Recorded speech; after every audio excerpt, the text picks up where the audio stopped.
सर्वात प्रथम व्यक्तीच्या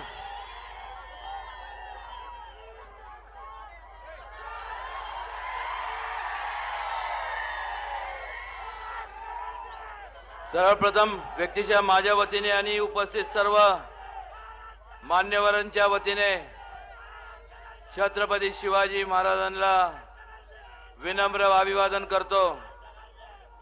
आज आमच्या विनंतीचा मान राखून आपण सर्वजण या ठिकाणी सर्व मान्यवर आवर्जून वेळात वेळ काढून या ठिकाणी उपस्थित राहिल्याबद्दल मनापासून मी व्यक्तीच्या माझ्या वतीने सर्व ज्येष्ठ वडीलधारी मंडळी, माता भगिनी, व्यासपीठावरती उपस्थित सर्व मान्यवरांचं, तरुण मित्रांचं आणि लोकशाहीतल्या सर्व आपण राजांचं मनापासून या ठिकाणी स्वागत करतो आणि आपले आभारी मानतो।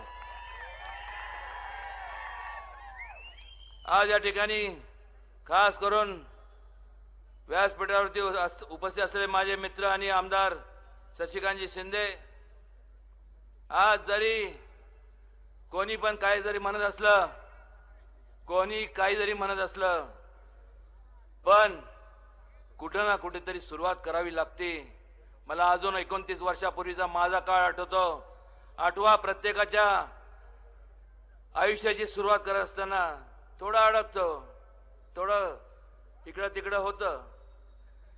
त्यावेळेस सावरण्याच्या ऐवजी खिल्ली उडवणं हे महत्वाचं नसतं, त्यावेळेस सावरण्याचं काम करावं असतं।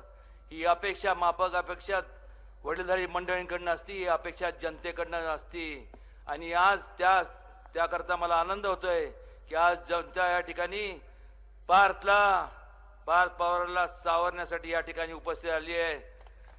मला खात्री आहे की निश्चितपणे पार्थ आज जरी उमेदवार असला तर भविष्य काळात माझ्या बरोबरीने तो खासदार असणार आहे। त्याचबरोबर या ठिकाणी व्यासपीठावर उपस्थित सचिन साठे, दत्ता काका साने, संजोग वागडे, योगेश वळ, राजू मिसाळ, जितू पवार, पंकज भालेकर, प्रवीण भालेकर, नारायण वैरोडे, श्याम लांडे, शाही लांडे, प्रसाद शाही, माफ करा कोणाचा नाव म्हणजे अवमान करायचा माझा बिलकुल हेतू नव्हता, पण सर्व उपस्थित मान्यवर आणि खऱ्या अर्थाने ज्यांना विसरून चालणार नाही आणि जे ह्या संपूर्ण लोकशाहीचा चौथा स्तंभ आहेत असे सर्व पत्रकार बंधूंनो, आज मी जे बोलतोय ते फक्त ह्या परिसरापुरतं मर्यादित आहे। पोहोचवण्याचं काम करणार असतील तर आपण सर्व पत्रकार, इलेक्ट्रॉनिक असेल, प्रिंट किंवा सोशल मीडिया असेल, इश्यूचा नॉन इश्यू करायचं तुम्ही ठरवायचं, नॉन इश्यूचा इश्यू करायचा तुम्ही ठरवायचं। पण एक लक्षात घ्या, एकदा वेळ गेली की पुन्हा येत नसती। तुम्ही काय पण म्हणा, या जगाच्या पाठीवर काय पण आपण विकत घेऊ शकतो, पण एक गोष्ट अशी आहे ती म्हणजे वेळ एकदा दौडवली ती पुन्हा येत नसती। जो येतो तो एक ना एक दिवस जातो, हे कटू सत्य आहे।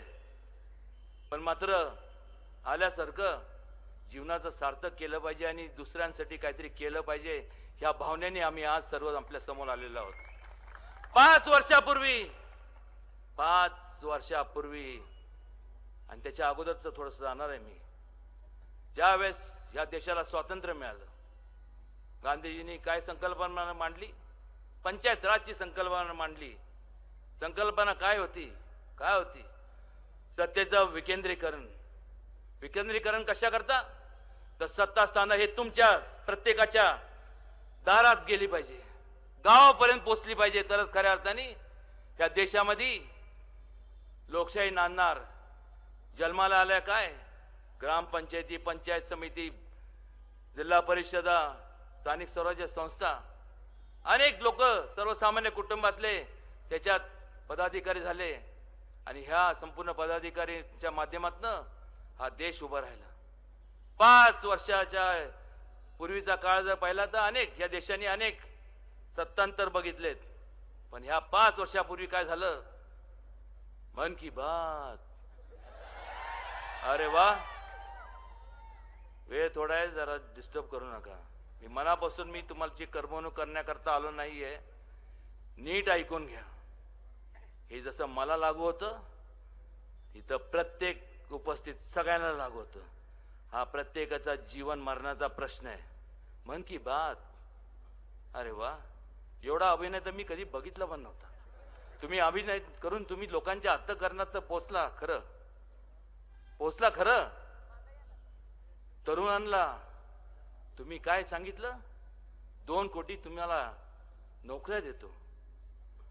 माता भगिनी आणि जे वडीलधारी लोक आहेत त्यांना तुम्ही संपूर्ण सांगितलं की तुमच्या खात्यात 15 लाख रुपये जमा करतो. हेच सांगितलं ना? सगळे ह्या देशातले सर्व जनतेतले लोकशाहीतले सर्व आपण राजे एक टक लावत त्या रेडिओकडे, ट्रान्झिस्टरकडे, टीव्हीकडे, मग सगळं सोशल मीडियाकडे पाहत होतो ना. काय चुकलं लोकांचं? लोकांनी विश्वास ठेवला, हेच चूक झाली का? तुम्हाला वाटलं की आपण फार हुशार झालो काय? केसानी लोकांचा गळा कापला. अरे वा, ही परतफेड. ज्या लोकांनी तुम्हाला 1-2 नाही बहुमताने तुम्हाला बहुमत देऊन देशाच्या सर्वोच्च सभागृहात विराजमान केलं, तुम्ही त्यांना त्या क्षणी, ज्या वेळेस तुम्ही विराजमान झाला त्या क्षणी पाठ फिरवली. तो मी नव्हेच. काय करायचं त्यांनी? मी तुम्हाला सांगतो काय करायचं. तुम्ही हाताशून चालणार नाही. तुम्ही लोकशाहीतले राजे आहात. अनेक वर्षापूर्वी अशीच एक व्यापाराचा हेतू घेऊन एक ईस्ट इंडिया कंपनी, चिल्लर अशी ईस्ट इंडिया कंपनी आली होती या देशामध्ये. तिने एक विचार दिला आणि सगळ्यांना वाटलं. तिने काय विचार दिला? आता फडतो विचार तर कोणी दिला आणि आपण सर्व छाती ठोकपणे असं सांगतो की भारत आपला एवढा मोठा विशाल, सगळ्यात जगातली सगळ्यात मोठी लोकशाही, मिशाला पिळतो आपण असे तलवारी बिलवारी. काय एक विचार दिला आणि सांगितलं की फक्त आम्ही तुमची काळजी घेऊ शकतो, आणि आपण मान्य केलं. गुलामगिरीत गेलो. तो विचार, ती सोच, ती महत्वाची असती. आणि मग काय झालं? छत्रपती शिवाजी महाराज जन्माला आल्यानंतर त्यांनी स्वराज्याचा एक विचार दिला. त्यांनी सांगितलं हा देश तुमचा आहे, त्यांचा नाहीये. हे सगळं जे आहे दिसतंय, डोंगर कपारी, संपूर्ण झाडं झुडपे, जमिनी, हा तुमच्या आहेत, तुमच्या आणि कोणाच्या नाहीयेत. हा हे सगळं तुमचं आहे. आणि त्यातून स्वराज्याची स्थापना झाली. एकटं शिवाजी महाराजांनी केली नाही, तुमचे सर्वांचे पूर्वज होते. त्यावेळेस जातीभेद केला नाही. सर्वांना एकत्रितपणे एकत्रित करून एक संकल्पना मांडली.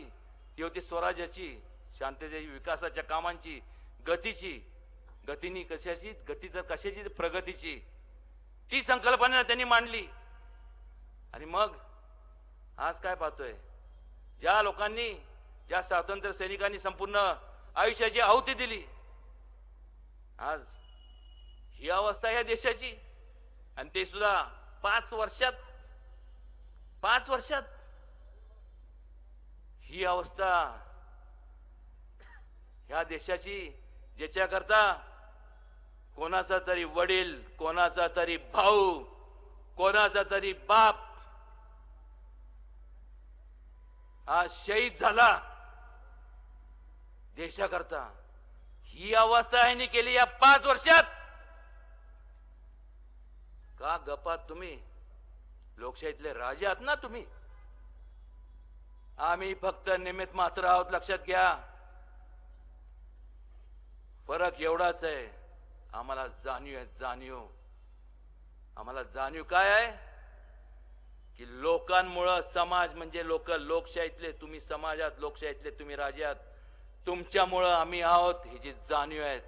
आणि ह्यांना निवडणूक पार पडल्यानंतर त्यांना फक्त मत बटन दाबून ज्यांना मत घ्यायची फक्त कळतं, पण वैचारिक तुमच्या मताची काही किंमत नाही. त्यांना फक्त मत पाहिजे, मत. तुमच्या विचाराची किंमत नाही जी आम्हाला आहे. आम्हाला तुमच्या वैचारिक मताची किंमत आहे, जी छत्रपती शिवाजी महाराजांना होती. आणि त्यामुळं आम्ही असं कधी म्हणणार नाही. आम्ही काय म्हणतो, तुमच्यामुळं आम्ही आहोत. आणि ते काय म्हणतात, आमच्यामुळं समाज आहे. हा मोठा फरक आहे. आणि मग अहंकार आला, काय येणार नाही. अहंकार आला आणि मग झालं काय, सत्तेचं केंद्रीकरण, दिलेले आश्वासन एका पाठोपाठ एक जे दिले आपण तर विसरलो, पण दिले ज्यांनी दिले ते सुद्धा विसरले. सोयीप्रमाणे सोयीप्रमाणे झालं काय, मग जे व्हायचं होतं तेच झालं. काय होणार होतं, काय वेगळी अपेक्षा तुम्हाला तरी काय होती. जेव्हा विचारांनी एकत्र लोक एकत्र येतात तेव्हा त्यांना एकत्र ठेवण्याकरता ताकदीचा, माल्टा, पैसा, आमिषाचा, दबाव तंत्राचा वापर करावा लागत नाही. त्याचं कारण, मूळ कारण एकच असतं. कारण उद्दिष्ट एक आहे. जाण्याचे मार्ग वेगळे असतील पण उद्दिष्ट तिथं पोचायचं आपल्याला. ह्या देशाला महासत्तेकडे न्यायचंय. ह्यांचं उद्दिष्ट काय, काय होतं, ही स्वार्थापोटी एकत्र आलेली लोक. स्वार्थ संपला, अजून संपला नाही, तर ही आता यांची भांडणं लागली, वाडावाडी, वॅक वॅक वॅक वॅक. बघताय तुम्ही कितपत टेकणार, काय अपेक्षा करायची. ज्या वेळेस ती मन की बात करत होते, मन की बात, नीट विचार करा. आता या 5 वर्षामध्ये जर त्यांनी खऱ्या अर्थाने मन की बात केली असती तर आज एवढी सुवर्ण संधी त्यांनी दौडवली नसती. त्यांच्या ठिकाणी मी किंवा इथं उपस्थित व्यासपीठावरती शशिकांत शिंदे किंवा पार्थ असतो तर तुम्हाला सांगतो या भारताचं नंदनवन करून टाकलं असतं. पण मनात नव्हतंच. अपेक्षा काय करणार तुम्ही. ते म्हणताना म्हणत होते मन की बात, मनात होत. एक मन आहे ना, खायचे दात एक आणि दाखवायचे दुसरे. तसं यांचंय. मनात सांगताना सांगत होते मन की बात, मनात होत नजर तुमच्या. आणि म्हणत होते तुम्ही ऐकत होता मन की बात, पण ते म्हणत होते, ते अलीकडे नवीन माइक्स निघतात ना, इंटरप्रिटेशन काय असतं म्हणजे वेगवेगळ्या भाषांतर मध्ये असतं. ते म्हणत होते धन की बात, आवाज निघत होता मन की बात. आणि असं सगळं आहे. आता काय करायचं तुम्ही सांगा आता. आणि काय झालं, आणि मग विचार केला पाहिजे. तर त्यांनी केलं नाही तर आपण याच्यात सुधारणा करणार आहोत का नाही. एक तर उदयनराजेंना, पार्थला, शशिकांत शिंदेला निवडून देऊन काय उपयोग होणार नाही. मी तर म्हणतो निवडून देऊ नका.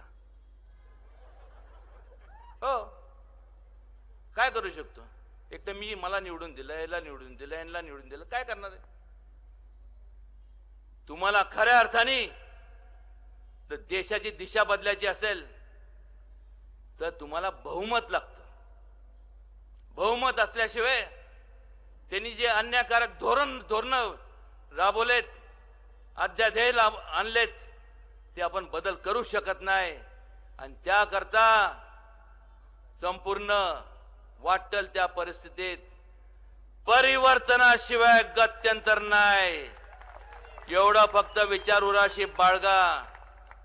मी तुम्हाला सांगतो, तुम्ही त्यांना बहुमत देऊन त्यांनी हे केलं. तुम्ही लोकशाहीतले राजे आहात, त्यांनी तुम्हाला भासून दिलं की तुम्ही आमच्यामुळे तुम्ही आहात.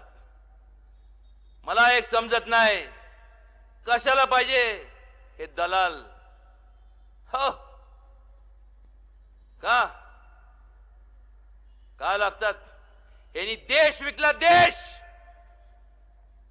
तुम्ही सांगितलं होतं त्यांना, तुम्ही बहुमत देत असताना तेव्हा तुमच्या मनात काय होतं की बाबा आमच्या लहान मुलांचं, तरुणांना कुठेतरी नोकऱ्या मिळतील, हा तुम्हाला ही भावना होती. कुठेतरी आमच्या खात्यात 15 लाख येतील. मी तुम्हाला सांगतो, दोन्ही शक्य आहे. उदयनराजे करून दाखवणार. सोपं आहे. कॉमन सेन्स का कॉमन आहे मला माहित नाही. थोडासा विचार करा. मी उगीच बोलायचं म्हणून बोलत नाही. शेवटी निळ फुलेंच्या तालमीमध्ये तयार झालेला मी आहे. आलं का लक्षात? ये मायला यांच्याकडे बघूनच घेतो. मी नाही, मी कधी बघून घेऊ शकतो? ज्या वेळेस तुमच्या सगळ्यांची साथ असेल तर. तुम्ही आता विचार करत असणार, मला माहिती आहे. प्रत्येकामध्ये थोडा ना थोडा काहीतरी अवलीपणा असतोच, जसं माझ्यामध्ये हे आहे. मी विचारायला जाणार नाही तुमच्यामध्ये काय, रात्र पुरायची नाही, आणि मला त्याशी काही घेणं देणं नाही. पण एक सांगतो,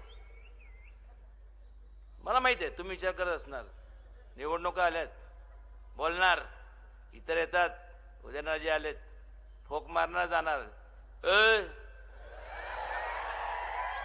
मी उदयनराजे लक्षात घ्या. फोक बेक नसते, जे बोलतो तेच करतो. ही माझी ख्याती आहे, ख्याती. लोक म्हणत असतील एमपी म्हणजे, मी एकदा विचारलं सगळ्यांना, एमपी म्हणजे थांबा आहेस. सभेचा वेळ संपल्यानंतर तेच आपल्याला करायचंय. एक नेता एक आवाज. आता सभेची वेळ आहे तोपर्यंत जरा बोलू द्या, नाहीतर मला तिथं बाहेर बोंबलत चुना लावून बोंबलत बसायची वेळ यायची. ऐका, एमपी म्हणजे काय तुम्हाला वाटत असेल लय शिकल्यासारखे असल्यासारखं. एमपी, ओ या man, MP means member of parliament. सगळे काय उत्तर दिलं? मला लागू वेगळं होतं.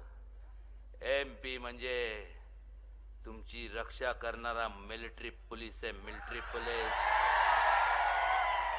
कालपासून आज आणि भविष्य काळात राऊंड अप करायचं. नाईट राऊंडची गाडी असते माहिती आहे ना?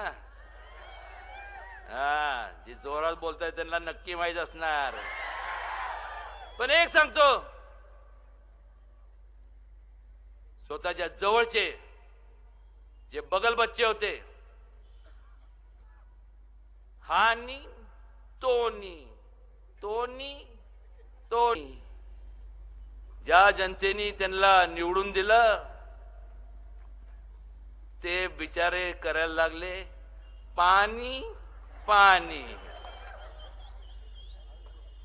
एक लक्षात घ्या, तुम्हाला पाणी पाजण्याचं त्यांनी काम केलं ना, एवढा मोठे लागून गेले होय. हा, ज्यांच्या जोरावर मोठे झाला त्यांना विसरलं. अहो, जो पाया विसरतो हे मस्त मोठी इमारत आहे, खालचा जर बेस पाया काढला तर काय होणार. आणि त्यामुळे सांगतो, ज्यांनी संपूर्ण जे केले ना मोठे, त्यांचं खासगी जर तुम्ही संपूर्ण मालमत्ता जर पाहिली, ह्या देशाच्या अर्थसंकल्पापेक्षा मोठी कशी काय. हा देश विकला. नॅचरल रिसोर्सेस, नॅचरल गॅस येतो, नॅचरल क्रूड ऑइल येतं, नॅचरल पेट्रोलियम येतं.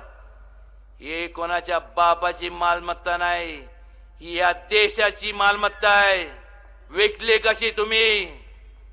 आणि ठीक आहे, चला विकली, आणि मग हे सगळे, तशी ईस्ट इंडिया कंपनी होती तशी आता ही बिझनेस इंडिया कंपनी. तसं त्यावेळेस शिवाजी महाराजांनी विचार दिला, तसं तुम्हाला मी एक सांगतो, त्यांच्या उंचीपर्यंत मी जाऊ शकणार नाही, पण एक सांगतो, ज्यांचं रक्त माझ्या हातात आहे, त्यामुळे वान थोडंफार मला सुद्धा समजतं. मागच्या जन्मी काहीतरी माझ्याकडनं इंच पण नाही, थोडंसं कणभर जास्त पुण्याचं काम घडलं असावं, म्हणून एवढ्या मोठ्या घराण्यात जन्माला याचा मला लाभ मिळाला. आणि ज्या घराण्याचा मी वारसा सांगतो आणि त्याचा वसा घेऊन पुढे चाललोय, याद रखात सर्वांनी, सर्व जे कोण असतील, नी एन फी गाठ पहिली माझ्याशी आहे. तुम्ही फक्त जसं त्यांना बहुमत दिलं ना, काही विचार करू नका. ह्यांनी ही दुरावस्था केली, मूठभर लोकांचे खिशे भरण्याचं काम केलं. देश आज संपूर्ण आर्थिक उंबरठ्यावरती आहे, म्हणजे आर्थिक दिवाळी खोराच्या उंबरठ्यावरती आहे. आज परिस्थिती अशी आहे, आज नाही तर कधी नाही.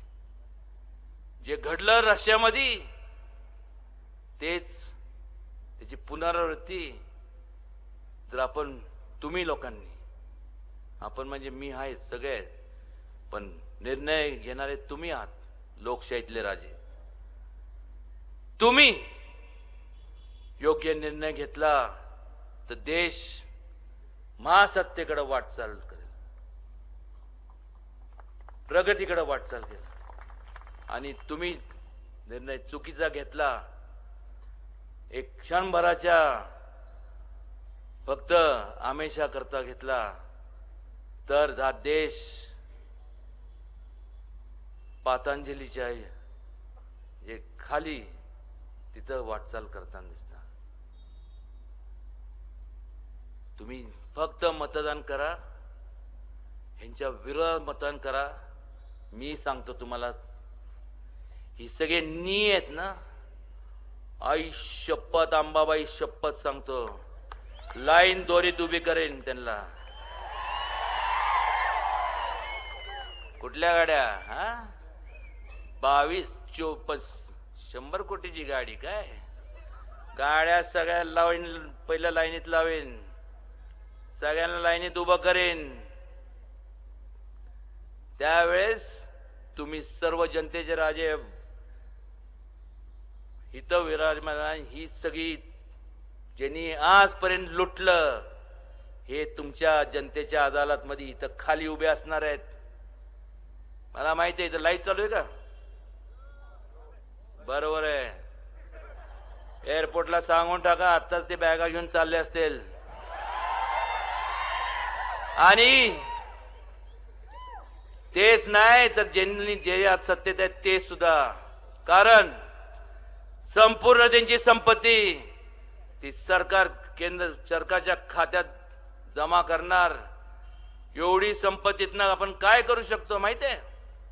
जेवढे तरुण या ठिकाणी आहेत, या सर्व तरुणांना फ्री एज्युकेशन आपण देऊ शकतो. आपण काय करू शकतो माहितीये?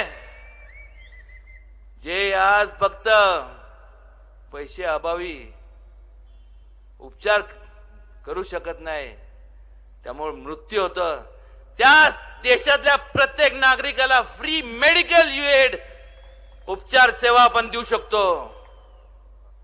आणि ज्यांना घर नाही राहिला, फुटपाथवरती जे बांधव राहतात, उन्हाळ्यात पावसाळ्यात इकडं तिकडं, त्यांना फ्री आपण हाऊसिंग स्कीम्स बांधून देऊ शकतो. ह्याच व्याज ह्यांनी जी संपत्ती एवढी कमवली त्याच्या व्याजातनं, हे लॉंग टाइम इफेक्ट आहे. आणि जे पोटाचे खळगे भरू शकत नाहीत त्या लोकांना आयुष्यभर पाहिजे तेव्हा भरपूर असं जेवण करून आपण देऊ शकतो. आणि हे जे लोक ज्यांची संपत्ती जी देशाची संपत्ती आहे, ठीक आहे, मी पण एवढा काय कठोर नाहीये, त्यांना काय कोणाला हे करणार नाही, कडेलोट करणार नाही. एखादं बाजूला घर बांधून देऊ, कम्युनिटी होम्स असतात, राहतील बिचारे तिथं तसेच. कारण की त्यांनी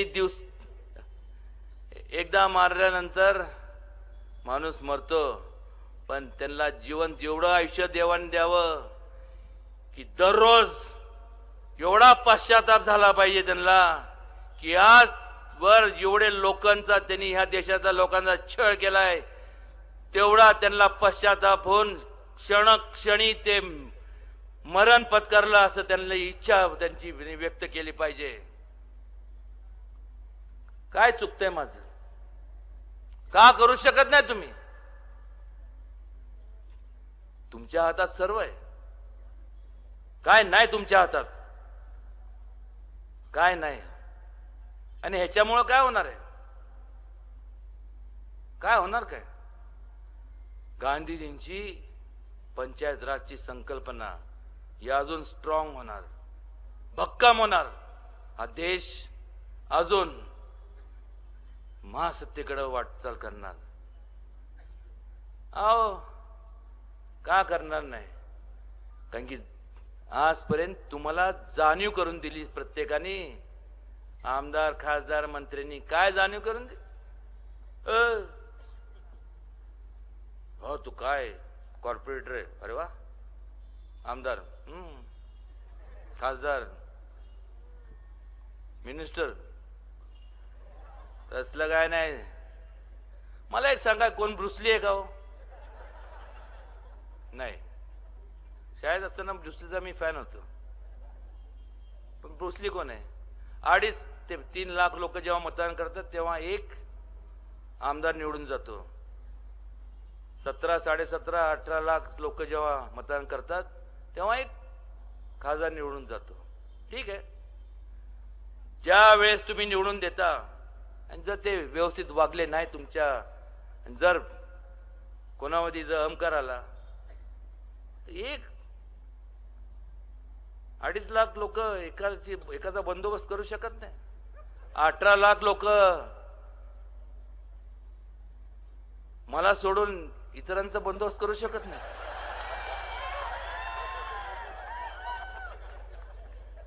याला म्हणतात लोकशाही. जेव्हा मी म्हणतो मला सोडून, आलं का लक्षात? नीट लक्षात ठेवा, ही लोकशाही इथं सर्व समान आहेत. समानता राहिली पाहिजे तरच लोकशाही टिकल. समानतानी काय नाही होऊ शकत. ज्या दिवशी आपण विचार करतो की हा आपल्यापेक्षा कमी आहे, हा आम्ही त्याच्यापेक्षा जास्त आहे, ज्या दिवशी या संपूर्ण देशामध्ये डिग्निटी ऑफ लेबर येईल. आणि ही कधी येणार? ज्या वेळेस आपली पंचायत राज प्रणाली ही भक्कम होईल. आणि ते करायचं काम तुम्ही करायचंय.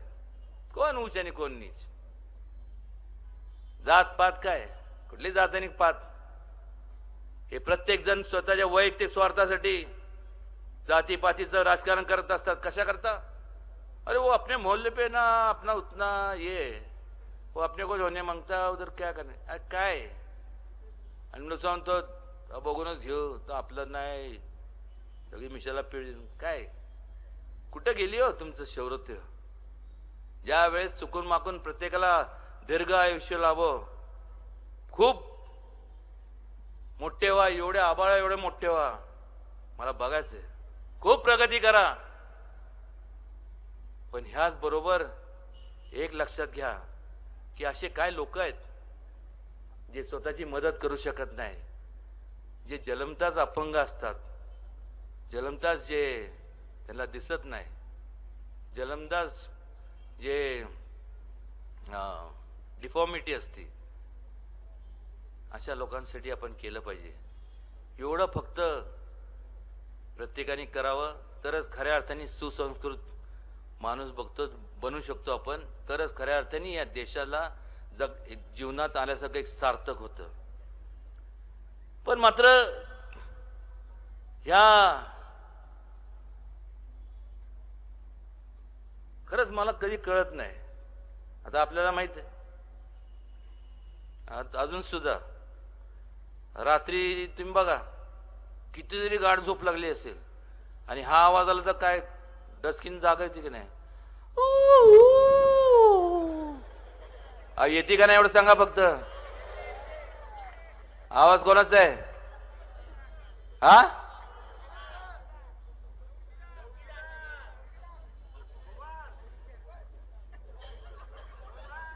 परत सांगतो, तुम्ही इथं काय चुकतंय. चौकीदार का असा आवाज काढतो? मार खायचा का?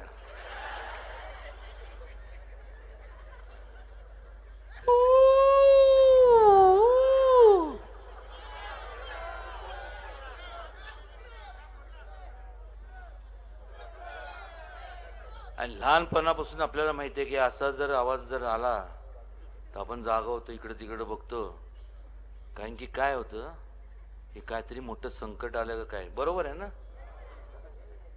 असंच काय सांगायचं, रात्रीची वेळ ती असंच असं. पण इथं तरी तुमचं सगळे आता तुम्ही hi fi smart cities and all that and this ह्या राहता हायटेक ना तुम्ही, third professional, IT professionals. Building आहेत पण आता लोक नाहीत, IT प्रोफेशनल्स.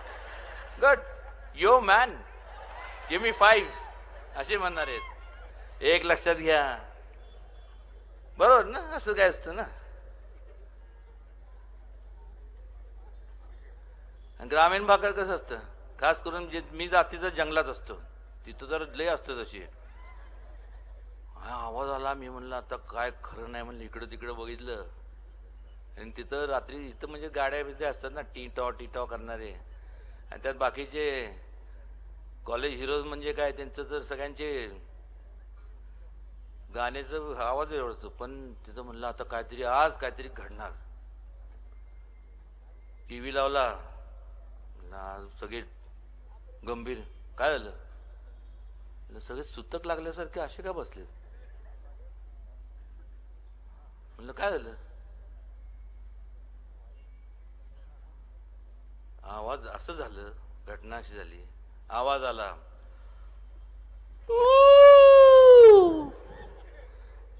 जाग एका व्यक्तीला आली आणि आपल्या सगळ्यांची झोप उडाली. अरे यार, सबके मोबाइल ले लो यार. अरे वो नोटाबंदी है ना, वो लागू कर दो. वो GST, हाँ भाई वही है यार, लागू कर दो. नहीं किया क्या? और वो क्या रेरा फिरा है ना, दस्तखत चाहिए, ले लो. आणि और तोरण बांधा क्या आपने? तोरण कशाचं होतं? तोरण होतं शेतकऱ्यांच्या आत्महत्येचं. कारण ह्यांनी शेतकऱ्यांचं काय धोरणच ठरवलं नाही. हा देश हा कृषी प्रधान देश आहे. ह्या देशाची संपूर्ण जनता, आपली इकॉनॉमी जी आहे ती ॲग्रो बेस्ड इकॉनॉमी आहे. जोपर्यंत शेतकरी सदन होत नाही तोपर्यंत हा देश कधी सदन होणार नाही. डायरेक्टली इनडायरेक्टली हा देश शेतकऱ्यांवरती अवलंबून आहे. हे सांगतो तुम्हाला कसं. जेवढे जेवढे प्रगत राष्ट्र आहेत ह्या सर्वांनी काय केलं तर आता दर वर्षाला जवळपास 1.5 ते 2 लाख कोटीची सबसिडी दिली जाते. कोणाला? तर जे ऑलरेडी प्रॉफिट मध्ये आहे, जे ट्रॅक्टर फिक्टर किंवा ते पेस्टिसाइड्स किंवा जे काय असतात ते त्या लोकांना. पण तो माल विकल्यानंतर अवजारे विकल्यानंतर त्याला प्रॉफिट होतच. त्याच्याऐवजी आम्ही ह्याच नेते मंडळींना जाऊन भेटलो आणि त्यांना सांगितलं. तसे मिनिट्स ऑफ मीटिंग्स पण आहेत. असं जर झालं तर देश सदन होईल. हा देख लेंगे करेंगे काय करेंगे. आज आमचं एवढंच म्हणणं होतं की ते 1.5-2 लाख कोटी रुपये तुम्ही देतात ह्या लोकांना सबसिडी म्हणून, तर ती तुम्ही इन्शुरन्स कंपनीकडे तुम्ही ते ठेवा एक कॉर्पस म्हणून, एक FD म्हणून, आणि सेंट्रल गव्हर्नमेंटनी गॅरंटर म्हणून राहावं. जेणेकरून गारपीट किंवा कुठल्याही प्रकारे नैसर्गिक आपत्ती आलं तर शेतकऱ्यांचं संपूर्ण त्यांना इन्शुरन्स मिळेल. आणि मग मी जेव्हा सांगतो की इनडायरेक्ट डायरेक्ट काय, आता ठीक आहे तुम्ही शहरात असता, तुमच्या इंडस्ट्रीज आहेत. अहो पण सगळ्यात मोठं गिराईक शेतकरी आहेत ना. ते जर सदन झाले मग टूथपेस्ट घ्या, 80% लोक तुमचे गिराईक शेतकरी आहेत. गाड्या तेच घेणार, TV तेच घेणार, तुम्ही जे बनवणार तेच ते घेणार, कॅमेरा तेच घेणार, मोबाईल तेच घेणार. त्यावेळेस सांगितलं होतं तुम्ही बघा बारकाने विचार करा की ज्या वेळेस जागतिक पातळीवरती माग काय वर्षांपूर्वी जेव्हा जगात सगळीकडे रिसेशन होतं त्यावेळेस आपल्या भारतात रिसेशन नव्हतं. जाणीव सुद्धा झाली नाही. का तर आपली एक ॲग्रो बेस्ड इकॉनॉमी आणि सेव्हिंग्स जी आपली संकल्पना आहे. बघा आपल्या म्हणजे आजी आजोबा म्हणायचे किंवा आई वडील सांगतात हंतरून बघून पाय पसरा. आपण 100 रुपये कमवले त्यातले आपण 70 रुपये सेव्हिंग मध्ये ठेवतो आणि 30 रुपये मग खर्च करतो आणि त्यामुळे आपल्याला जाणवलं नाही. पण आज बहुमत असताना आज त्याच्यापेक्षा वाईट अवस्था कशा करता. हे पेटीएम बीटीएम चाललंय काय, 10 पैसे जे काय 10-15 पैसे देतो ते चाललंय चायनीज कंपनीला. या देशातले जे तुमचे टावर्स आहेत, या मोबाईलचे जे टावर्स आहेत, त्याचा कॉन्ट्रॅक्ट दिला कोणाला माहिती काढा हो. हे फार गंभीर बाब आहेत. दिला कोणाला तर चायनाच्या एका टायकूनला. उद्या जर त्यांनी ठरवलं टप असू नका, तुमची इंटरनल सिक्युरिटी धोक्यात आहे, काय राहिलं तुमचं. आणि तुम्ही सिक्युरिटीच्या गप्पा करता, डिफेन्सच्या गप्पा करता. काय राहिलं, काय काय ठेवलं, काय किती तुम्ही. आणि आज ते एक म्हण आहे ना, माणसातले मनातले हावभाव हे चेहऱ्यावर दिसतं. जर मी सुखी असेल तर सुख दिसतं, मी जर खुश असलो तर माझ्या चेहऱ्यावरती हास्य दिसतं, मी दुःखी असलो तर चेहरा असं असतो. बघा यांचे चेहरे 5 वर्षापूर्वी कसे होते, टवटवीत होते. आज चेहरे बघा यांचे. जे लोक यांनी आमेशा पोटी गेले, नाव घेऊन कोणाला मोठं करण्यात, पण मी काय त्यांना मोठं समजत नाही. त्यांना धक्का दिला तसं हे करतं, चुपचाप बैठो हे करो. चला ठीक आहे, कधी ना कधी तरी सर्वनाश होणारच आहे. आणि अशा लोकांचा जर लवकर झाला तरच या देशाची प्रगती होणार. वेळ झालेली आहे आणि म्हणून सांगत होतो तुम्हाला की बघा माझी पण आता वेळ सगळं सांगण्याची संपलेली आहे. एक आदर्श देश आपल्याला या देशाला बनवायचा आहे आणि जे लागू होतं वेळ संपली आहे. ती तुमची वेळ संपली नाही, त्यांची वेळ संपली आहे.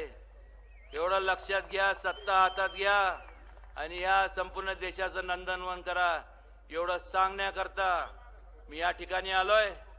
मी म्हणजेच शशिकांत शिंदे, मी म्हणजेच पार्थ पवार, मी म्हणजे डॉक्टर अमोल कोल्हे, मी म्हणजे देशाचा प्रत्येक नागरिक, एवढी संकल्पना लक्षात ठेवा. कारण की उद्दिष्ट एक आहे. जय हिंद, जय महाराष्ट्र. आणि लोकशाहीतल्या सर्व आपण राजांना वाकून नमस्कार. धन्यवाद.